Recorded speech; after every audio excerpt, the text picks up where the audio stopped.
Ողջույն, հրապարակի զրուցակիցն է բանասիրական գիտությունների դոկտոր, ՀՅՔՎ խորհրդի անդամ Լիլիթ Արզումանյանը։ Տիկին Արզումանյան, արդեն մի շաբաթ է քարոզարշավը սկսվել է, բայց քաղաքական խոսույթը կարծես սպառվել է ուժերի մոտ, հա, ու նոր մեթոդներ, տեխնոլոգիաներ են փորձում կիրառել, հաճախ չխորշելով վիրավորանքներից, պիտակավորումից, որքանով է արդարացված այս մոտեցումը, կարող է արդյոք հակառակ ազդեցություն ունենալ, մարդկանց հիասթափեցնել, մարդիկ չգնան ի վերջո ուղղակի ընտրության։ Անկեղծ ասած հիասթափությունը չգիտեմ, ովքեր հիասթափված են, տենց էլ մնում են, ովքեր սիրահարված են մնում են, ովքեր մտահոգ ու ցավոտ են, տենց էլ մնում են, չեմ կարծում, որ այս վերջի օրերը կամ ընդհանրապես այս քարոզարշավը որևէ էական փոփոխություն տալու է, ճիշտն ասած չեմ մտածում այդպես։ Քարոզարշավը իհարկե, անկեղծ ասած ինձ համար խայտառակ պատկեր։ Խայտառակ ես ասելիքս հենց կառավարող իշխանության քարոզարշավն է, որովհետև եթե դու իշխանություն ես, դա պետք է լինի ինչ որտեղ նաև հաշվետվություն։ Ինչ ես արել, այնինչ դա չկա, բացարձակապես այդպիսի բան չկա։ Եթե մոտենում է մարդկանց ու համոզում է ես 500 դպրոց եմ սարքել, թույլ տվեք կասկածել նախ, երկրորդն էլ դու 250 դպրոց հանձնել ես Արցախում, մոտ 220 դպրոց փակում ես հիմա Հայաստանում։ Մի բան, որ ուղղակի աններելի խայտառակություն է, աններելի, որովհետև փակում ես սահմանամերձ գյուղերը, այսինքն ինչ ես ուզում ասես, դատարկում ես դու այդ գյուղերը։ Դպրոց չլինելը դա շատ լուրջ խնդրեմ է, հասկանում եք, դա նշանակում է գյուղը կդատարկվի։ Հիմա եթե 500 կառուցել ես, 220-ը փակում ես, դա արդյոք հպարտանալու ինչ որ բան է, չգիտեմ։ Մարդիկ կան, որոնք ուզում են դառնալ վարչապետ, գլուխները պատին են տալիս։ Այ քեզ բան։ Ընտրությանը բնականաբար կլինեն մարդիկ, որոնք կուզեն դառնալ վարչապետ։ Կամ այն կարկառուն մեկը կա, անունները ես ուղղակի չեմ ուզում սկզբունքորեն դա, ասում է գնում է գործընթաց իշխանություն զավթելու։ Շատ կներեք։ Նախ զավթեցիք դուք, երկրորդն էլ ընտրություն, ինչ նշանակում գլուխը պատին կտա, դա ինչ երկրի ղեկավարի խոսույթ է։ Այդ ուղղակի խայտառակություն է։ Անդրադառնամ մյուս ամենասարսափելի ինձ համար Արցախի խնդիրը։ Արդյոք Արցախը մերն էր, Արցախը ինչով էր մերը, Արցախը մերը չէր։ Եղբայր, քո ոճով ասեմ, դու չէիր գոռում Արցախը Հայաստան է։ Ինչ պատահեց։ Ինչով է մերը։ Դադիվանքով, ամարասով, գանձասարով։ Ինչ է նշանակում Արցախում ոչինչ չի կառուցվել։ Լևոն Հայրապետյանը Արցախում շատ բան է կառուցել։ 500 հարսանիք արեց եւ ոգևորված արցախցիները 5, 6, 7, 8 երեխա են բերել։ Կարծեմ ֆինանսական աջակցություն էր լինում։ Այո, Արցախում նույն Սամվել Կարապետյանը մի հրաշալի հիվանդանոց էր սարքել, ամբողջ սարքավորումներով հանդերձ։ Ինչ ես խոսում։ Ում համար ես խոսում։ Ինչ մասայի համար ես խոսում։ Եվ ամենասարսափելի։ Այդ մասայի մեջ, որոնք ոչ միայն բերած են, այլ կան իրարևով երդվողներ, փաստորեն նրանք եւ ես հավասար իրավունք ունենք մեր հայրենիքի, իմ հայրենիքի ապագան որոշելու։ Ես ասում եմ իմը, որտեվ դա իմն է, որտեվ իմ սիրտը ցավում է։ Իսկ նրանց համար, ովքեր հայրենիք գաղափարը ընդամենը տարածքա, որտեղ ապրում են, չկա այդ մտահոգությունը, ես չգիտեմ արդեն։ Ինչ քանակ ենք։ Հիմա կճշտվի այս ընտրություններից։ Տիկին Արզումանյան, դուք ասացիք, որ ձեր սիրտը ցավում է, ես իրականում այս մասով հարց պատրաստել էի ավելի ուշ էի գալու, բայց քանի խոսեցինք, հիմա տամ այս հարցը։ Այ մտավորականը, պատասխանատվության ինչ չափաբաժին ունի, հա, այս օրինակ քաղաքական պատասխանատվությանից չափաբաժին ունի։ Ես առիթ ունեցել եմ տեսնում դրա մասին խոսելու։ Գիտեք, ես նախ ինձ համար աններելի է, որ մտավորականը ինքը ինչ որ պատյանի մեջ ամփոփված երևույթ պետք է լինի եւ չպետք է խառնվի քաղաքականությանը։ Նախ ես չեմ ընդունում, որ խոսել թերություններից, լինել ակտիվ, դա քաղաքականությամբ զբաղվել է։ Ես եղել եմ ակտիվ ամբողջ կյանքում։ Ամբողջ իմ կյանքում ես նախկինները հիմա չնայած սրանք էլ են նախկին, Ոչերով բայց հանդես գալ, միշտ ցուցակում ընդգրկվել։ խոսել եմ, միշտ ցույց եմ տվել բացական բոլոր երևույթները, միշտ արձագանքել եմ ամեն ինչին, այսինքն ես միշտ եղել եմ մտահոգ, ցավով տառապող, հայրենիքի ցավով տառապող մարդ, բայց ես երբեք քաղաքականությամբ չեմ զբաղվել, հասկանում եք, կամ ասում են ընտրության չեմ գնում, որտեվ չեմ զբաղվում քաղաքականությամբ, ինչ կապ ունեն դրանք իրար հետ, դա քո քաղաքացու պարտքն է գնալ ընտրության, դա քո պարտքն է քո ժառանգի, քո թոռի հանդեպ, որ ընտրում ես ով ղեկավարելու է քո երկիրը։ Մտավորականը դա պետք է լինի առաջին հերթին մտահոգ քաղաքացի։ Տիկին Արզումանյան, միշտ մտահոգ եք եղել, քաղաքականությամբ չեք զբաղվել, բայց հիմա հայաքվե նախաձեռնությունում եք։ Դուք ունեք հարուստ կենսագրություն, հետաքրքիր հարուստ կենսագրություն, ինչու հենց հայաքվեն, ինչու է սա պայմանավորված ու այս իրավիճակում ինչ կարող է անել նման նախաձեռնությունը։ Հայաքվեն, նախ ասեմ, որ ես որևէ կուսակցության անդամ երբեք չեմ եղել։ Հայաքվեն կուսակցություն չէր։ Եվ հետո այնտեղ կային տղաներ, որոնք շատ համակրելի էին ինձ համար, շատ։ Նույն Չալաբյանը Ավետիքը, Սողոմոնյան Մենոան, նույն Դավիթը Սարգսյան, նույն Արմենը Մելիքյան, եւ շատ իրենց այդ մտահոգությունը, իրենց եռանդը, հայրենիքի հանդեպ այդ պատասխանատվությունը, որ իրենք ունեին, այսպես ես որոշեցի, իրանք առաջարկեցին, ես էլ որոշեցի եւ անկեղծ ասած ես մնում եմ այն կարծիքի, որ ճիշտ եմ արել։ Շատ լավ, Տիկին Արզումանյան, առաջին հարցին պատասխանելիս ձեր խոսքում նաև մտահոգություն հայտնեցիք, հա, մասաների մասով, Փաշինյանին ընտրող էլեկտորատի մասով, իրենց ու ձեր հավասար իրավունքները, իրենց մտահոգված չլինելը, ցավով արձանագրեցիք։ Այ տեսեք, հաճախ ասվում է, որ 30 տարի չեն կրթել, դրա համար ունենք այս պատկերը, ունենք հասարակություն, հա, մասաներ բնազդներով առաջնորդվող, որոնք հայրենիքի արժեքը չեն գիտակցում, չեն հասկանում, արդյոք իսկապես այսպես է,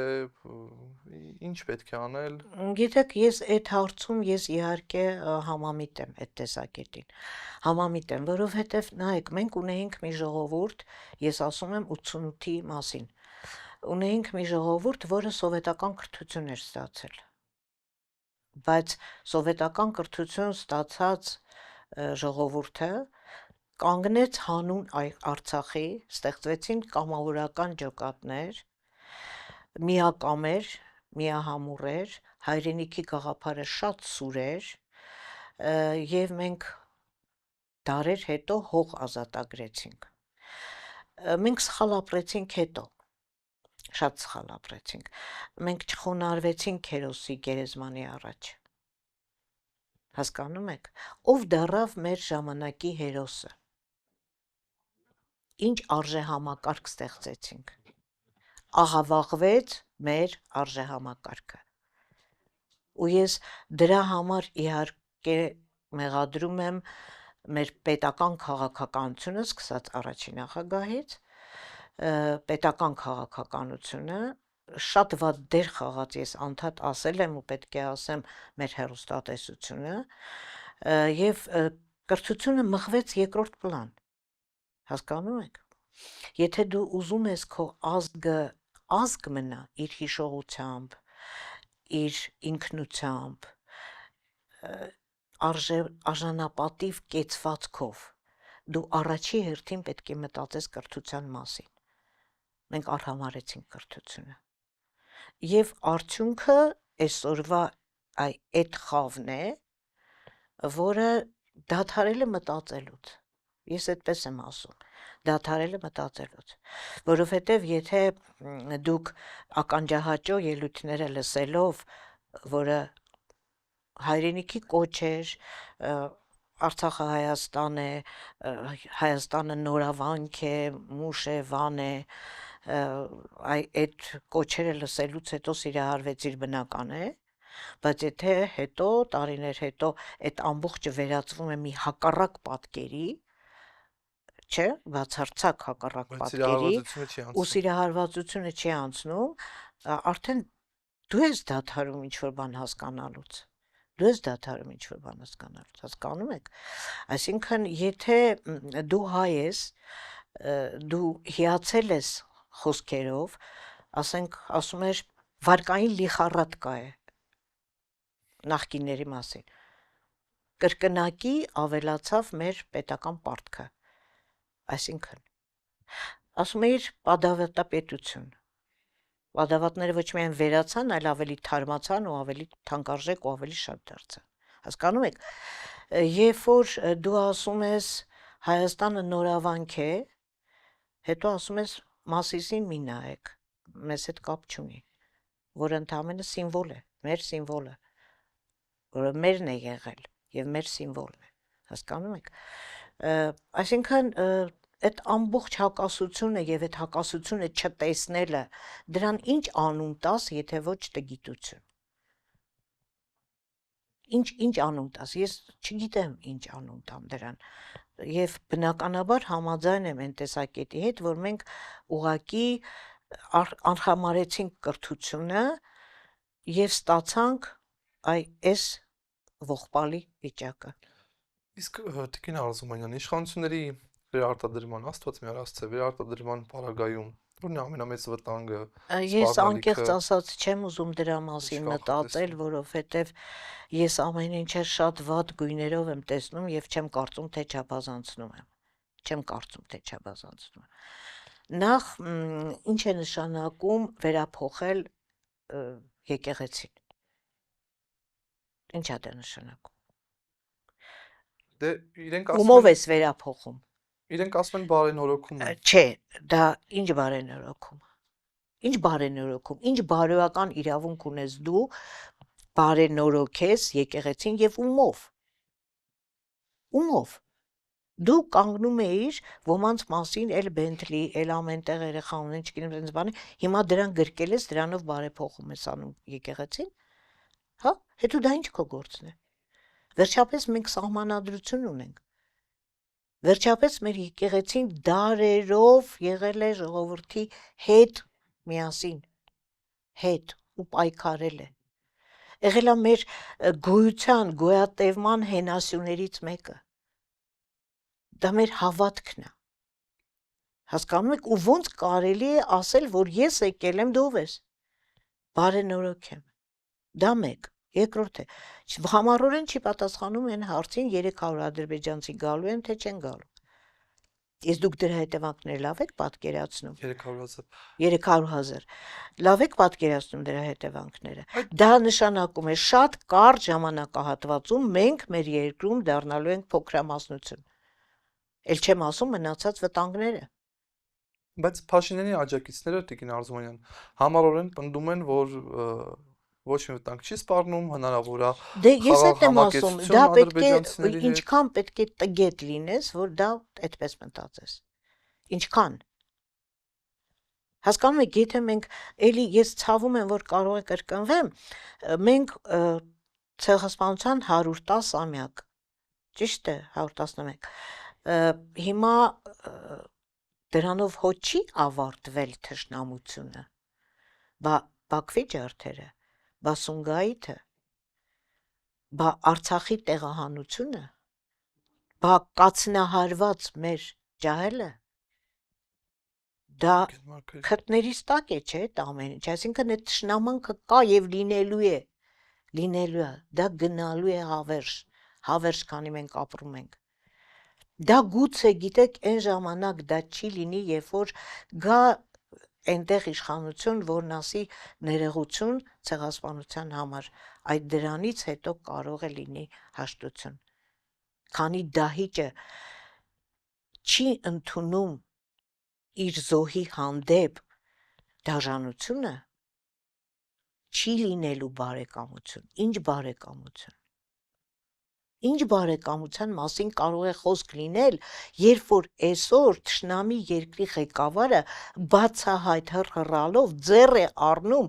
իմ երկրի ղեկավարին, ու իմ երկրի ղեկավարը արժանապատվություն չունի պատասխանելու, դա նաև իմ արժանապատվությունն է, իմ ազգի, իմ ժողովրդի։ Տիկին Արզումանյան, այս հիասթափությունների շղթան հնարավոր է արդյոք կոտրել ու ինչպես մարդիկ տեսնում են այս անվերջ պարտությունները ու այդ ֆոնին իշխանությունների Փաշինյանի հաղթանակներն են արձանագրում։ Չէ, եկեք վկա բերենք մեր պատմությունը, հա։ Դաժան պատմություն ենք ունեցել, բայց ապրել ենք, ճանկռելով, բայց ապրել ենք։ Իսկ ապրելին չէ նշանակում, ապրել նշանակում է պարբերաբար պարտվել, նաև վերելք ունենալ։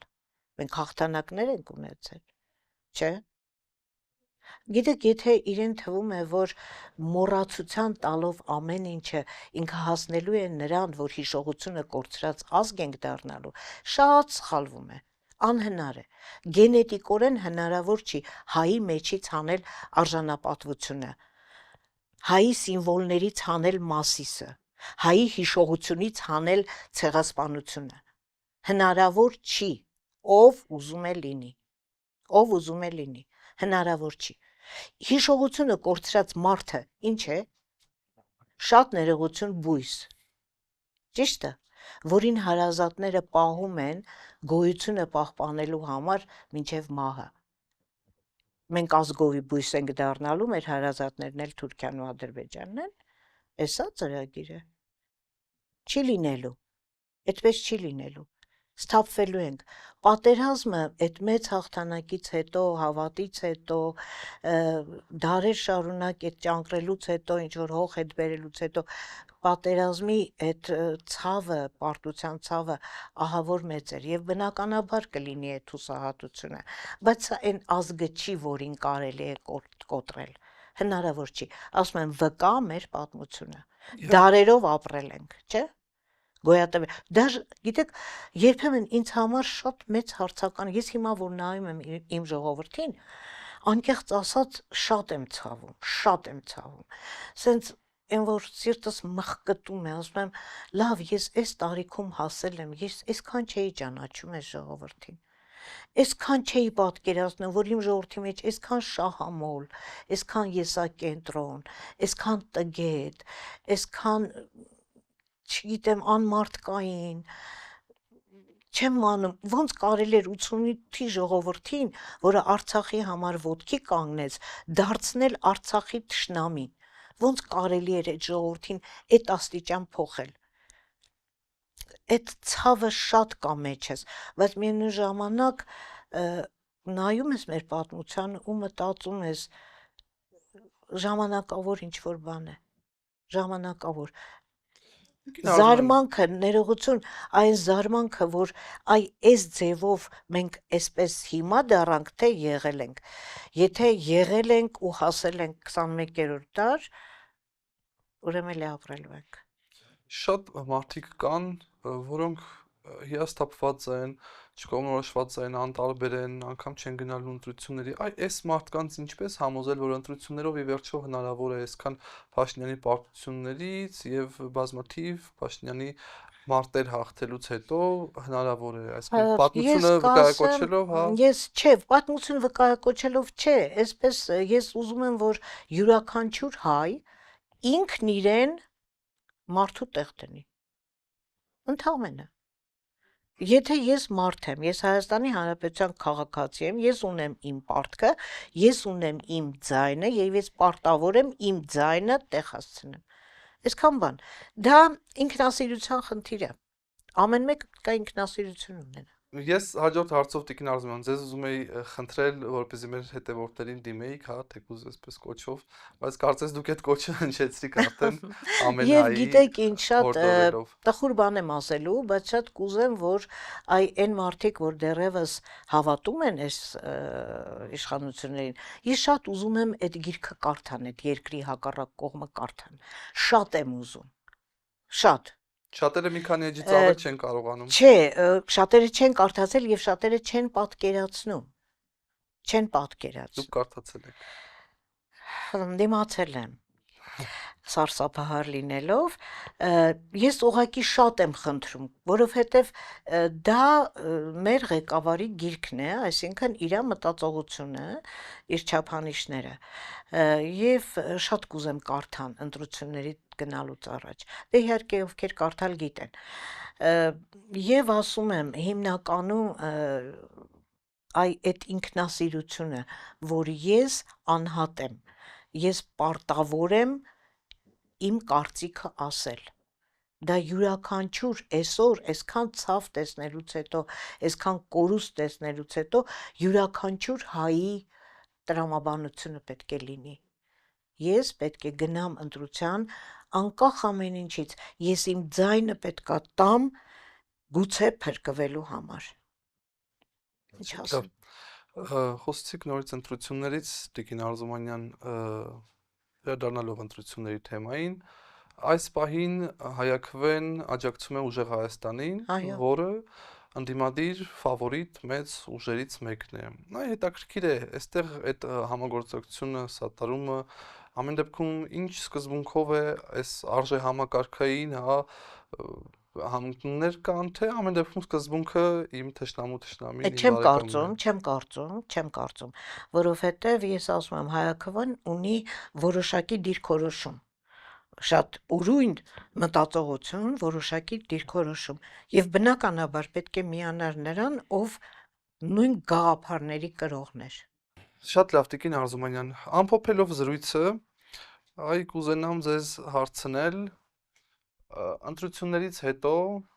ընդդիմության հաղթանակից հետո, դուք անձամբ ինչով կցանկանայիք զբաղվել։ Գիտեք, ես 25 տարի աշխատել եմ Բարձրագույն Վարակարգման հանձնաժողովում, տեղակալ, հետո նախագահ, հետո 5 տարի եղել եմ ռեկտոր, բնականա կրթական համակարգում, պաշտոն չեմ ուզում, բացարձակապես չեմ ուզում, որևէ հավակնություն չունեմ, ես պաշտոնը երբեք չեմ օգտագործել որպես վայելքի, հաճույքի, օգուտի ինչ-որ տարածք, ես ուղղակի շատ կուզեի զբաղվել կրթական համակարգով, որովհետև մեր կրթությունը այսօր օրենսդրությունը կրթական, շատ մեծ բացեր ունի, եւ պետք է ամբողջ այդ կրթական օրենսդրությունը վերանայել, ես կուզեի դրանով զբաղվել, որտեվ կյանքիս 30 տարին ես եղել եմ դրա մեջ։ Շատ լավ, շնորհակալ եմ զրույցի համար, Տիկին Արզումանյան։ Հիշեցնեմ, հրապարակի զրուցակիցն էր բանասիրական գիտությունների դոկտոր, Հայաքվե միության խորհրդի անդամ Լիլիթ Արզումանյանը։